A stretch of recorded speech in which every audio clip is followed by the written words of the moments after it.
In this video, I'll start the chapter lines and angles. तो already हम लोगों को पता है कि एंगल्स क्या होता है. इस तरह से बनता है. दो रे जब एक कॉमन वर्टेक्स, जब दो रे का एंड पॉइंट सेम होता है तब एक एंगल बनता है. एंगल का ये जो अंदर का पोर्शन है इसको बोलते हैं इंटीरियर, और जो बाहर का पोर्शन है उसको बोलते हैं एक्सटीरियर. अब हम लोग पढ़ेंगे टाइप्स ऑफ एंगल्स. तो ये सब भी आता है.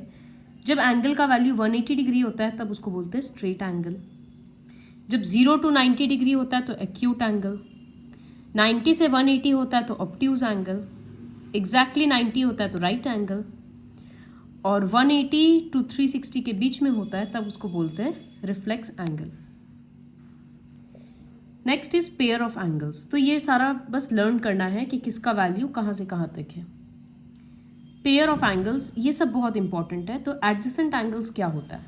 एडजेसेंट एंगल्स मतलब पास पास एंगल, या फिर बोल सकते हैं कि दो एंगल जब एक कॉमन आर्म शेयर करता है और एक कॉमन वर्टेक्स.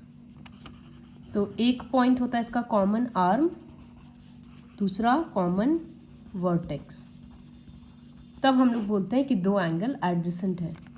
सपोज इसको नाम दे रहे हैं ए बी सी डी. तो यहाँ एक एंगल है एंगल ए बी डी और दूसरा एंगल है डी बी सी.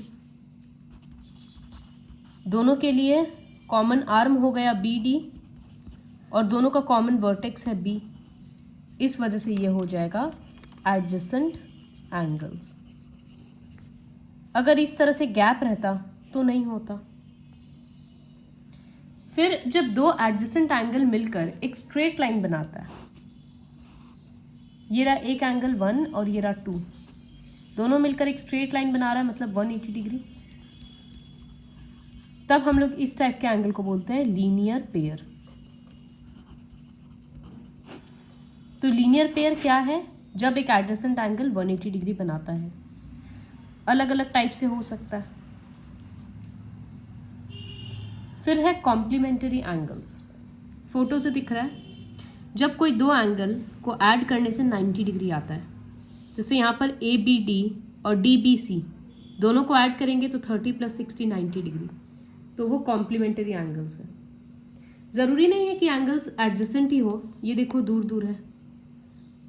उसी तरह से सप्लीमेंटरी जब ऐड करने से 180 आता है तो वो एडजेसेंट भी हो सकता है और नॉन एडजेसेंट भी हो सकता है. तो ऐसे लर्न करना है कि कॉम्प्लीमेंटरी मतलब 90 डिग्री आएगा सम, और सप्लीमेंटरी मतलब सम 180 डिग्री आएगा. फिर vertically opposite angles. Vertically opposite मतलब जनरली वो इस तरह से एक्स के फॉर्म में ही रहता है.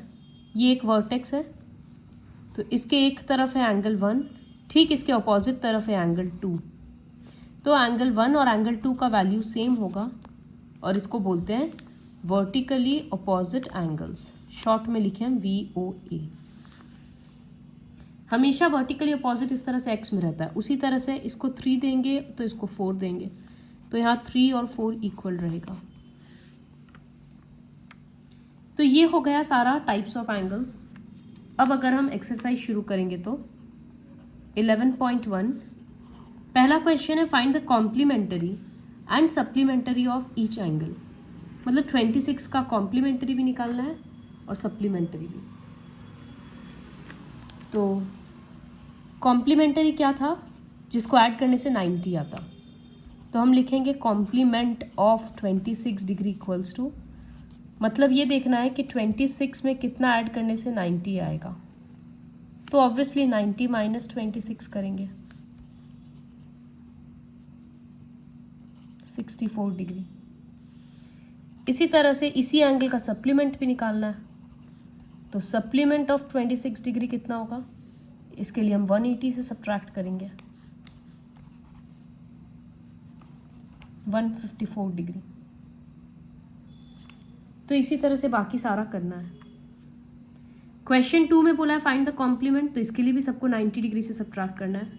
ध्यान रहे ये स्टेटमेंट लिखना है कॉम्प्लीमेंट ऑफ, सप्लीमेंट ऑफ, क्योंकि तभी समझ में आएगा कि क्यों हम 90 से सब्ट्रैक्ट कर रहे हैं या 180 से सब्ट्रैक्ट कर रहे हैं. अब क्वेश्चन 3 है.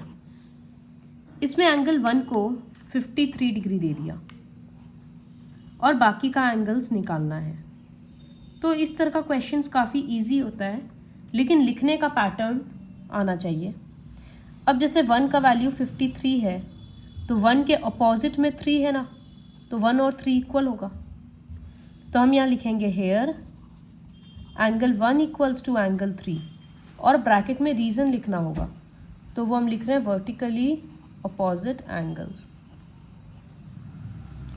फिर 1 कितना है 53 डिग्री, तो एंगल 3 बन गया 53, एक आ गया। अब 2 निकालते हैं सपोज, तो देखो 1 और 2 मिलकर एक स्ट्रेट लाइन बना रहा है ना, तो ये लीनियर पेयर है। तो हम लिख रहे हैं कि angle 1 plus angle 2 equals to 180 degree, bracket में लीनियर पेयर। तो 1 के बदले 53 प्लस 2, ये एक इक्वेशन बन गया, तो विच एम्प्लाइज का साइन दिया। 53 उधर जाकर सब्ट्रैक्ट हो जाएगा,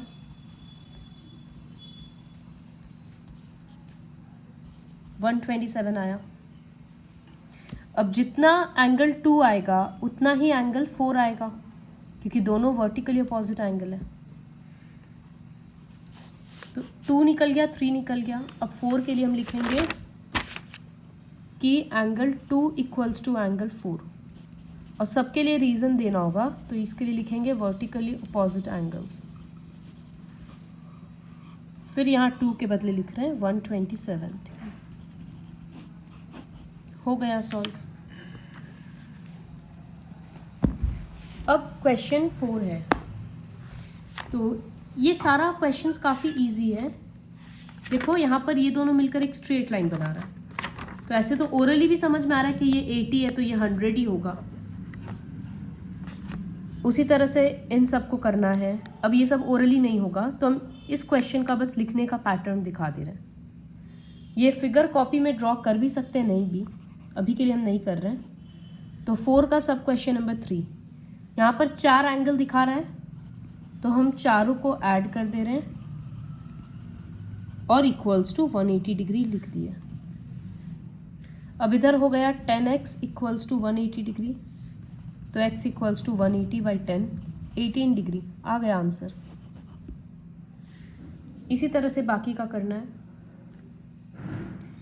क्वेश्चन 5 देखो, काफ़ी इंपॉर्टेंट है, कंसेप्ट के लिए है ये क्वेश्चन। तो इस तरह से इसका फिगर कॉपी में ड्रॉ करना होगा। यहाँ पर बहुत सारा एंगल्स है, उसका नाम दे दिए।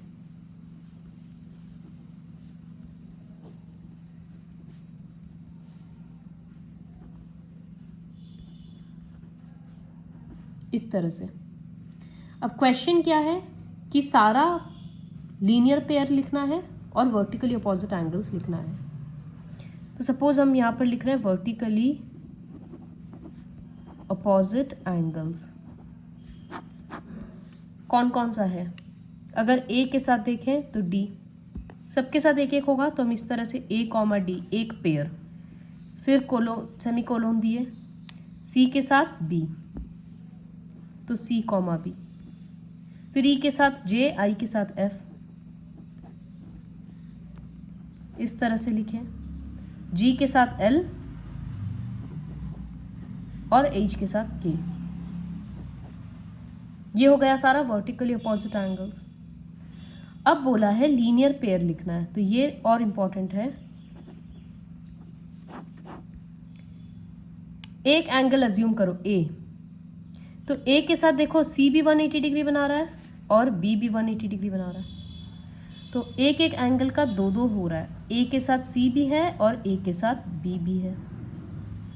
फिर इसी तरह से अब हम दूसरा अल्फ़ाबेट लेते हैं बी, तो बी के साथ ए तो ऑलरेडी लिखा गया यहाँ पर, तो बी के साथ डी लिख रहे हैं। फिर हम अज्यूम करते हैं सी, सी के साथ ए तो ऑलरेडी हो गया, तो सी के साथ डी। फिर इसी तरह से डी के साथ बी होगा, वो भी लिखा गया, और डी के साथ सी होगा, वो भी लिखा गया। तो ये 4 लीनियर पेयर आया सिर्फ इस पोर्शन से। इसी तरह से इधर से भी आएगा और इधर से भी, तो वो लिख के कंप्लीट करना है। फिर क्वेश्चन नंबर 6, ये सब भी बहुत सिंपल है, दोनों दिख रहा है कि लीनियर पेयर ही है। तो एक इक्वेशन ही बन रहा है। यहाँ पर हम लिखेंगे 3x + 8, ये पहला एंगल है, और 2x - 33 = 180 डिग्री। सब में रीज़न लिखना है, तो यहाँ हम लिख रहे हैं लीनियर पेयर। फिर तो आता है 3x और 2x 5x हो गया। इधर 8 और -33, अपोजिट साइन है, सब्ट्रैक्ट होगा, और 33 बड़ा है, माइनस लगेगा। अब 25 उधर जाकर ऐड होगा, फिर 5 नीचे आएगा, x का वैल्यू आ गया। क्वेश्चन नंबर 7 में इन सबको ऐड करेंगे, x + 110 + 51 + 69, तो इक्वल्स टू कितना आएगा? इक्वल्स टू 360 आएगा, क्योंकि ये कंप्लीट एंगल बन रहा है, पूरा सर्कल हो जा रहा है ना, इस वजह से। फिर नेक्स्ट क्वेश्चन में वैसे ही करना है, x का वैल्यू निकालना है। आगे बोला है also find POQ and QOR। तो x का जो वैल्यू आएगा, सपोज अगर x आया 30 डिग्री, सपोज, तो यहाँ पर हम पुट करेंगे 30, मतलब 2 × 30 60, 60 - 30 30 डिग्री। फिर इस तरह से यहाँ पुट करेंगे 30, तो 90, 90 + 40 130, सॉरी 90 + 40, यस। तो इस तरह से करके पुट करना होगा।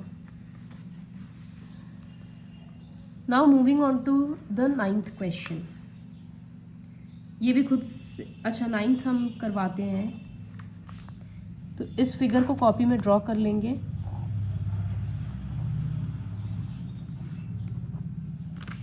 अब बोला है सारा एडजेसेंट एंगल्स लिखना है और लीनियर पेयर का एंगल्स लिखना है। तो हम अभी बस इस एंगल को अज्यूम कर रहे हैं लीनियर पेयर के लिए।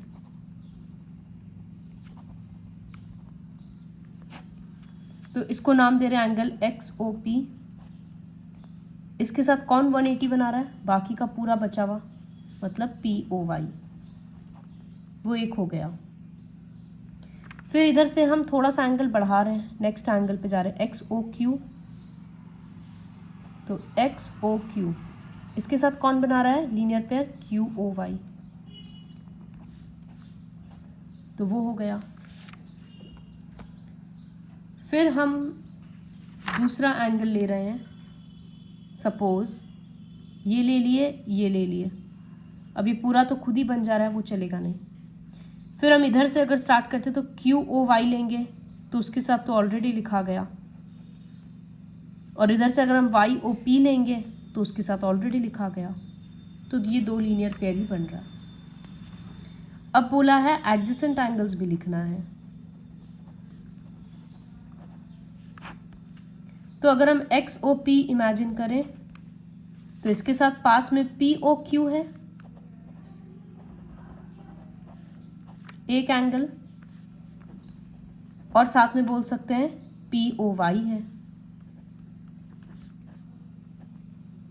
इस तरह से ढूंढ ढूंढ के लिखो। फिर एक बार POQ एज्यूम करो, एक बार XOQ एज्यूम करो, अलग अलग एंगल्स को एक एक करके लो और सबके साथ एडजेसेंट एंगल ढूंढो, देखना कि कोई पेयर रिपीट ना हो जाए। फिर क्वेश्चन 10 है। ऐसे तो काफ़ी सिंपल है। यहाँ पर ये जो दो एंगल दिया हुआ है, क्लियरली दिख रहा है कि दोनों मिलाकर 180 बन रहा है। तो ऐड करके 180, यहाँ पर फिर 5x + 2y, 16 डिग्री उधर जाकर ऐड होगा, 196 बन गया। अब क्वेश्चन 1 में क्या है कि y का वैल्यू 73 है। तो इफ़ y = 73, देन ये इक्वेशन क्या बन जाएगा? 5x तो रहेगा ही, ये 2 × 73 बन जाएगा।